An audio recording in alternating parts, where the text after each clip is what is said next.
Fabricadabra at LPL presents Elastic to the Max. Today we're going to make a maxi skirt, a simple A-line maxi skirt with an elastic waist. Now I'm going to be sort of freehanding and not using a pattern on this, but I do have some suggested patterns for you to use. And here are a few suggestions. I've found some that were print patterns that you can go to the store and buy. And then I also have some that you can go online to Etsy.com and download a PDF of the patterns.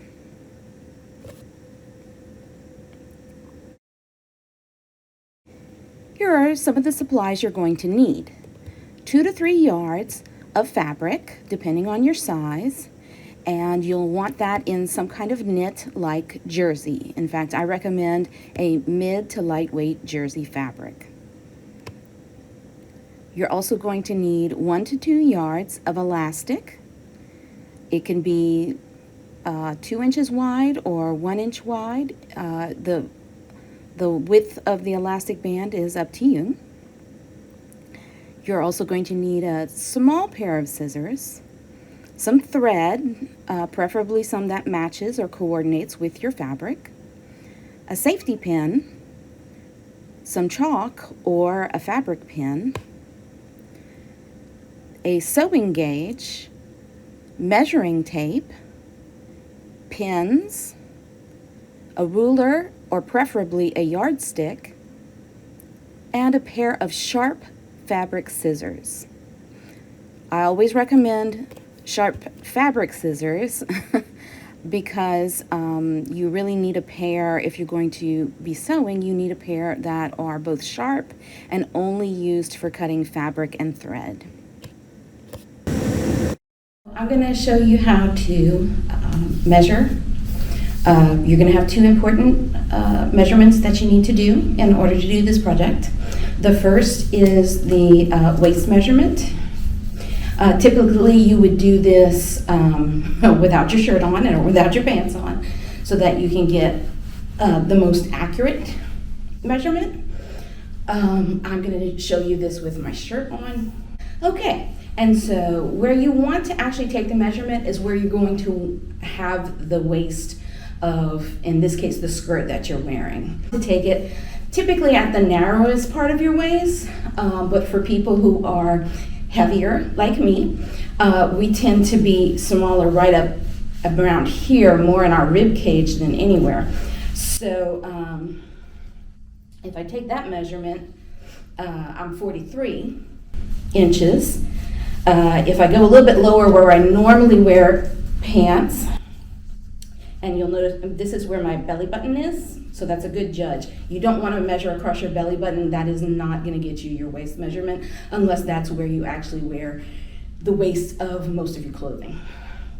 So right here, it's a few inches above my belly button, so I'm like 46 and a half.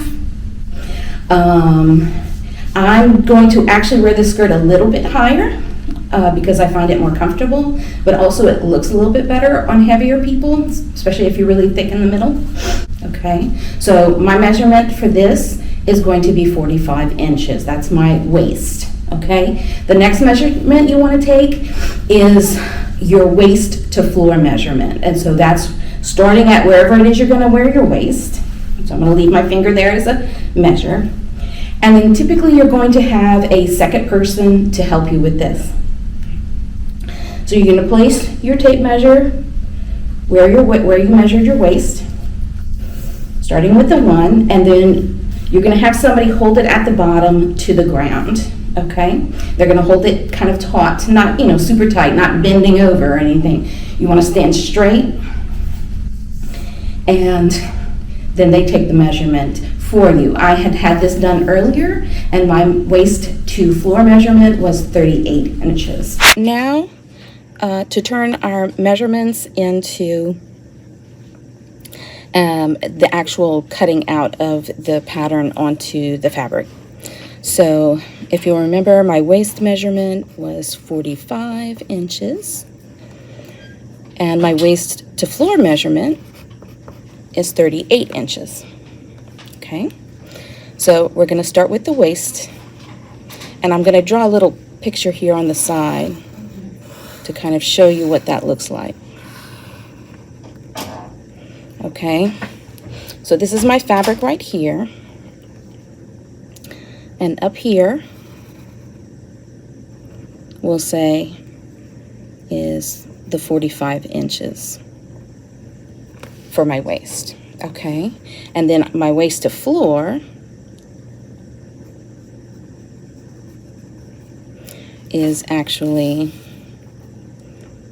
38 inches.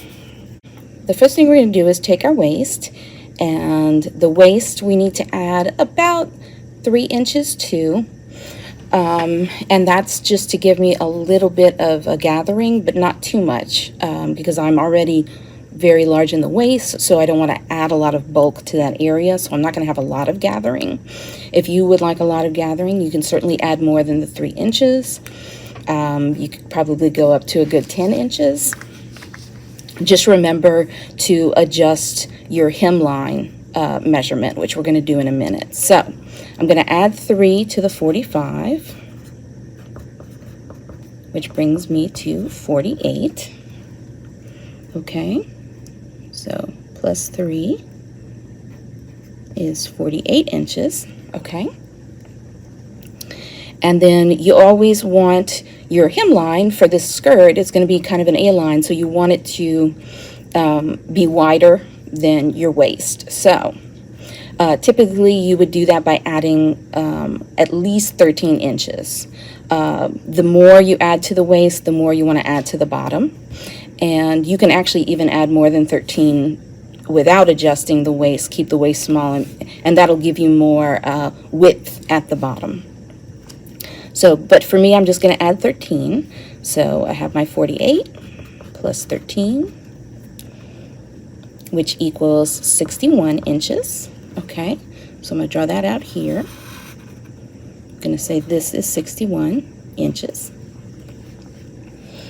Okay, so next we have to figure in the seam allowances, and the hem allowance, and of course the elastic casing that's going to be at the waist. We're going to add 2 inches at the top and another 2 inches at the bottom. The 2 inches at the bottom is for the hem.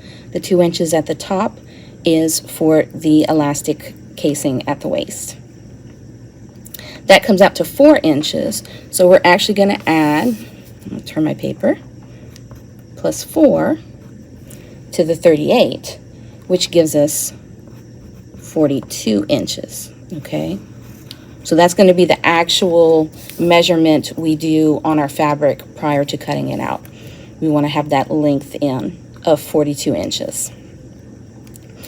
Okay, so now that we have that, we can figure in the seam allowances, and they're going to be the same for the width or the waist and for the hemline. So typically we want to do 1/4 to 1/2 inch seam allowances for both sides, because we're going to be sewing these sides together. Down here we would add in 1 inch to compensate for 1/2 inch seam allowances on both sides. And that is going to bring us to 49 inches. Okay, and that's for our waist.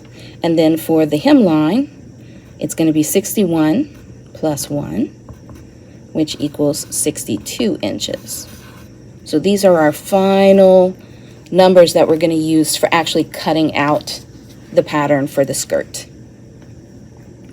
And the other simple thing that you do is you can grab a yardstick, and you're just going to make a diagonal line that attaches the two sides. Okay, and that's what you're going to end up cutting out is a trapezoid shape to get your skirt that we're going to sew together and make today. Now get ready to cut and pin that fabric. So first off, you need to know to make sure that you have your fabric placed the right side down, meaning if there's a pattern or a prettier looking side, you want to put that facing down onto the surface. That way when you make your marks and do your cutting, the marks, any marks that are left over won't show up. They'll be on the inside. Additionally, when you're finished cutting out your trapezoid from this fabric rectangle, you're going to take the two diagonal sides and you're going to place them together, making sure everything lines up at the waist and at the hem, and then you're going to put pins in that so that we can prepare to sew it. And that's up next. So, this is a computerized machine. If yours is a manual sewing machine, you may actually just have some sort of a knob system that you do, or maybe some switches that you kind of flick around. But this is telling me the stitch I'm using. Right here, it's got a little guide to all the different stitches they have. When you're working with stretchy fabric, you want to use a zigzag stitch. Okay, so I'm currently on just a straight stitch, but that's going to pucker. It's going to cause the fabric to pucker a lot. So we're going to go with a zigzag, and that's going to reduce puckering. Yeah. So to change this on my machine, I'm going to go to number 8. I'm just using the basic zigzag stitch. Okay, so now I need to position my fabric. If you'll remember, we were going to use a 1/2 inch seam allowance for here. So this is both sides because it's folded in half. See? And I want to do a 1/2 inch seam allowance. Well, I did want to do a 1/2 inch seam allowance. Now I'm going to go for about a 1/4 inch seam allowance instead. So half of a half. And that comes out to about right here where this marking is on my sewing machine, which you probably can't see because it's not close enough. But I usually start a little bit down from the top edge. Otherwise, it might not feed correctly through underneath the foot of the machine. So this is the presser foot up. You place your fabric there, and then you put your presser foot down, and that holds it in place. Another thing you can adjust is the speed of your machine. So this is super fast, and this is about in the middle, and then this is super slow. As a beginner, if you're a very beginner, you've never sewed before, start on the slowest setting that you have, because it is going to do you a world of good. It's going to make sewing so much easier. Now we're going to start. So very, very, very slow, as you can see. Now I'm going to press this down and hold it, and then use the presser foot to go backwards. I don't know if you can really see it going backwards, but it is. Okay, and now we're gonna, when you release it, it starts going forward again. So here we go. Now I can speed mine up a little bit more. And you can do that while you're sewing, as long as you keep an eye on things.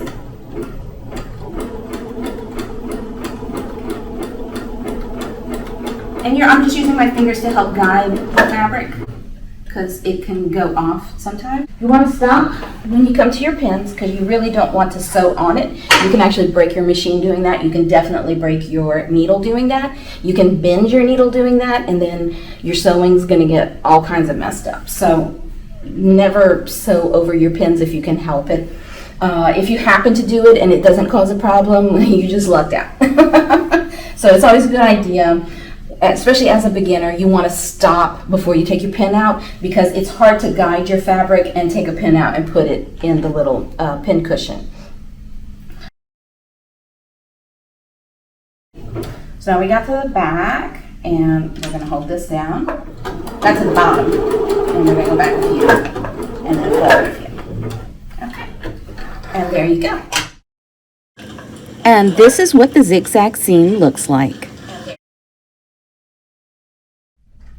Okay, so now we're going to do the waist. We're going to do the casing for the elastic. So because I'm using a thick elastic, I'm doing 2 inches for the casing. So here's my elastic. I actually have two elastics that I'm using. This is some leftover bit of one that I had recently purchased. And then I'm pairing it with something that an elastic band that I saved from a different outfit. And it's a little bit thinner. It's a little bit not as thick. So I'm actually going to set halfway between 1.5 and 2 inches on my sewing gauge. I've set it right here. And then I'm just going to measure that down from the top and make little marks. Now I'm not going to be cutting these marks, obviously. This is just going to be for my line of sight to tell me where to make my fold. Okay, so you definitely want to have your pin cushion handy because we're going to be pinning this in place so that we can sew it.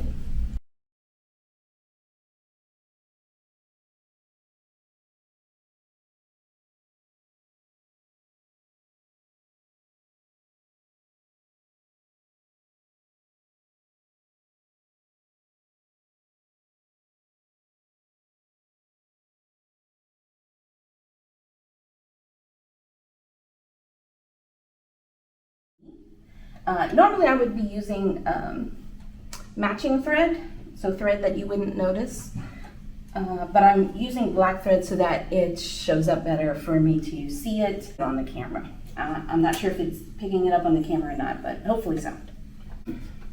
I'll turn it back on. I need to adjust my settings again.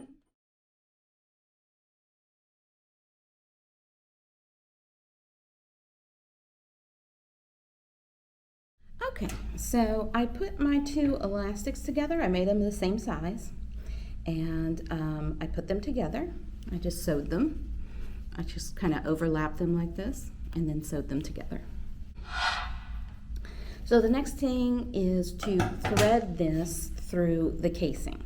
You'll see right here, I made a little slit right here on the inside where the seam is of the casing for the elastic, so that I can actually thread that inside of it. And the way you typically do this is to grab up your elastic, obviously, and then find yourself a nice, good-sized safety pin.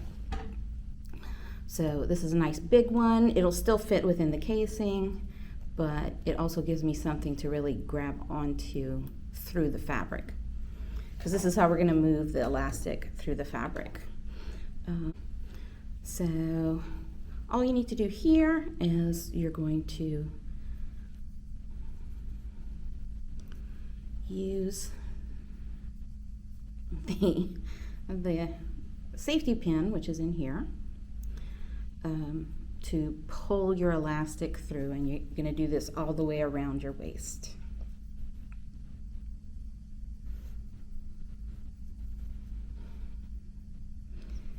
And you can see I'm just kind of pulling it pushing it a little in while I'm still holding on to the safety pin through the fabric. So I'll hold on to the elastic end, and then I'll push, as much fabric as I can onto the safety pin. I just kind of smush it in there. And then I go to where the opening is, and I just pull, and it pulls the elastic through.